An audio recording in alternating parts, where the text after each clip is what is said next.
Hi, it's Anne. Thanks for stopping back to my channel. We're going to have another look today at a collaboration because I'm taking part, as many of you are, in Junk Journal January. I've really been looking forward to this too. I loved doing Defemorember, although I only did about 7 to 10, I guess, of the challenges. But I seem to be doing more of Junk Journal January. I guess since the hustle and bustle of the holidays are over, I have a little more time to do some more. So anyway, I'm going to go through the first 4 days of the projects that I've done for Junk Journal January, which is of course sponsored by Meg Journals.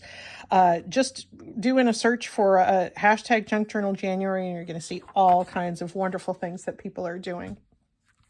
The very first prompt, because it is another prompt-driven challenge, was resolutions. Okay, this girl doesn't really do resolutions anymore. Been there, done that. But what I have decided to do over recent years is to do intentions. And I pick a word or a few words that are just words that are going to be intentions for how I hope to guide some of my decisions for the year. So the intentions I've had ever since 2020 are to be positive, be generous, and be disciplined. And I have found that those intentions have really helped guide some of my decision making, to give or not to give, to judge or not to judge, to go on the walk or not go on the walk. Being disciplined has often helped me to make the right choice.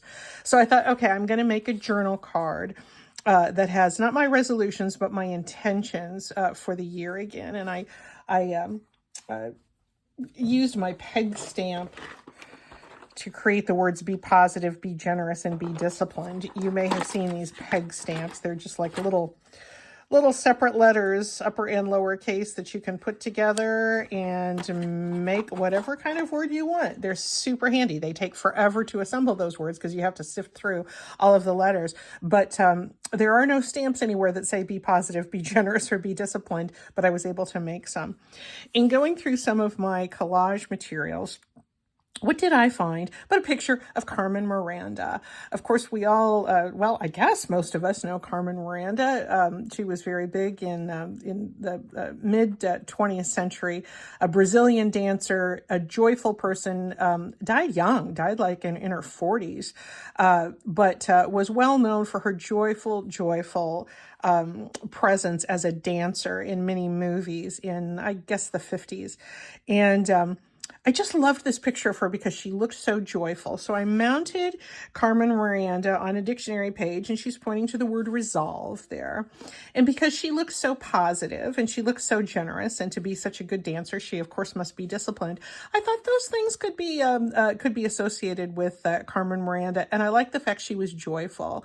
I want to do these, have these intentions from a place of joy and not from a place of drudgery. So she's good inspiration for me. And I think I'm going to be able to write a little bit on the back of this journal card about the role that these little mantras will have in my life in the year ahead. So anyway, thank you, Carmen Miranda, for inspiring me in that way. And that took care of page one, or day one, resolution. The next day was Starry.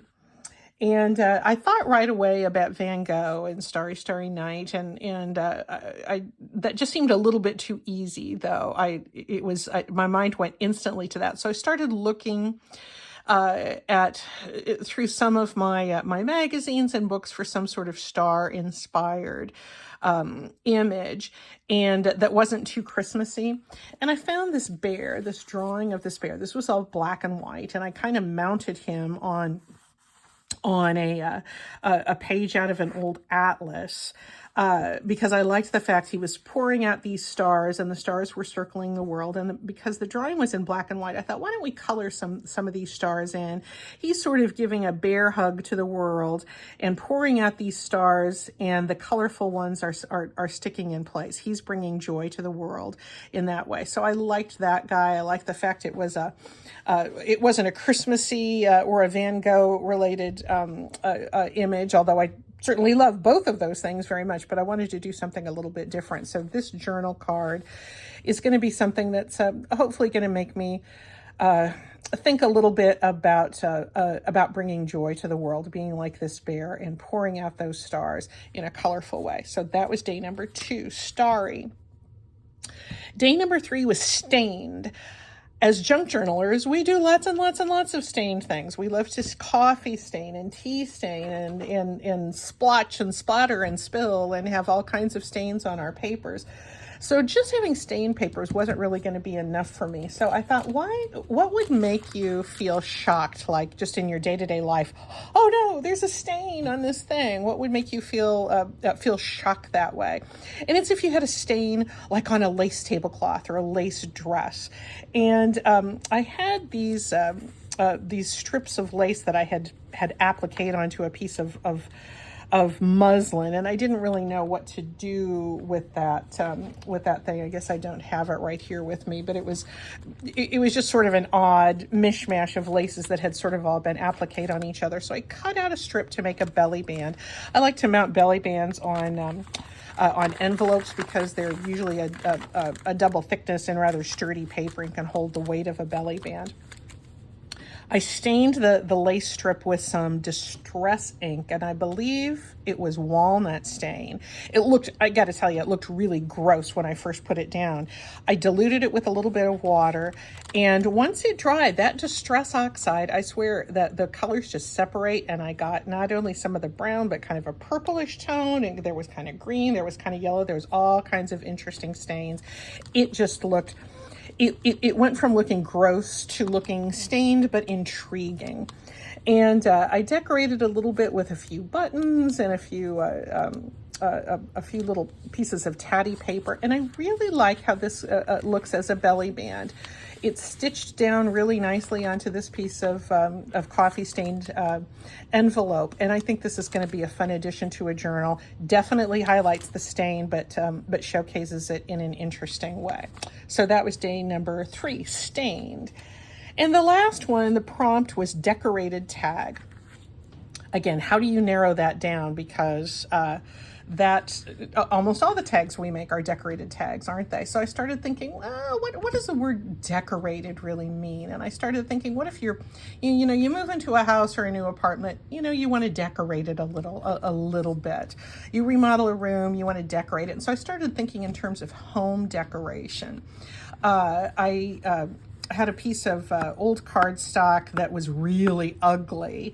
A really, really strong plaid, and I love plaid, but this was just a really strong, just kind of a gross looking plaid. So I put a little gesso over it to tamp the plaid down. I guess I don't have a scrap of the original here, but anyway, you can see a little bit of the plaid underneath there. I put a piece of tissue paper on it, scrumpled that up and stained it. So I kind of tamped down the in-your-faceness of that plaid. I thought, what kinds of things make a home wonderful? Maybe, in terms of decoration, maybe it's something you've sewed, and I put this ruffle at the top to be the pull on the tag. This is a stamped piece of muslin that had a little a transfer of a cross stitch, one of those heat transfer cross stitch things. I did that years ago. I just had a little strip of muslin, pleated it, and put that ruffle at the top. A little bit of a book page, because of course, if you're decorating your home, at least any home that I live in, I like to decorate with books around. Having some flowers or some little bit of lace. This is a paper doily, might be an important part of decorating your home. And having access to an outside view where you can see animal life and insect life. So I stamped these little dragonflies there. And then I found, I've been doing this a lot lately, I've been looking in children's books that I have to look for phrases that might give sort of an intriguing motif or sentiment on the front that might in turn serve as a prompt for what I want to write on the back. And I found it might be a warm, cheerful home. And to me, this just made sort of a nice decorated tag. So that was day 4. And I'm really looking forward to doing the rest of the month. And I'm enjoying seeing all the way that other journalers and crafters are interpreting these prompts as well. So we'll see you next time. Bye.